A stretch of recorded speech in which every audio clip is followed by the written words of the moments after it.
They laughed when I said I'd be a millionaire before 30. They called me delusional when I dropped out of college for a silly app idea. But what happens when the family fool becomes a tech mogul? I'm James, and this is how I made my doubters eat their words. My sister Jessica was always the responsible one. Business degree, corporate job, sensible investments. Meanwhile, I was coding in my basement, living on ramen, chasing what my parents called pipe dreams. James needs to grow up and get a real job, my mother would tell neighbors. My father cut off all financial support when I dropped out junior year. We're not funding your fantasy anymore, he said. Jessica would roll her eyes whenever I mentioned my app development projects. Christmas dinners became interrogations. Still playing with computers? When are you going to get serious about life? Jessica just got another promotion. Maybe you should ask her for career advice. What they didn't know was that my silly app had quietly grown to 50,000 users, then 500,000, then 5 million. By my 28th birthday, TechCorp was offering me $47 million for acquisition.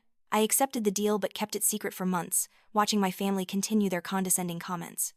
Jessica got engaged, and my parents planned this elaborate celebration, once again highlighting how she'd figured out life while I was still lost. At the engagement party, Jessica announced her salary increase, $85,000 annually. Everyone applauded. Then my father made his traditional speech about celebrating real success while hoping others find their way. That's when I stood up with my phone. Speaking of success, I have an announcement too. I pulled up the acquisition contract on my screen. I just sold my company for $47 million. The room went silent. Jessica's fiancé actually choked on his champagne. My mother grabbed the phone, staring at the numbers with wide eyes. The family disappointment just became the family millionaire. I said calmly, Jessica, congratulations on your raise. I make that much every 6 days now. Sometimes the best revenge is massive, undeniable success. Want more stories of incredible transformations that shocked entire families? Click below for jaw-dropping comebacks.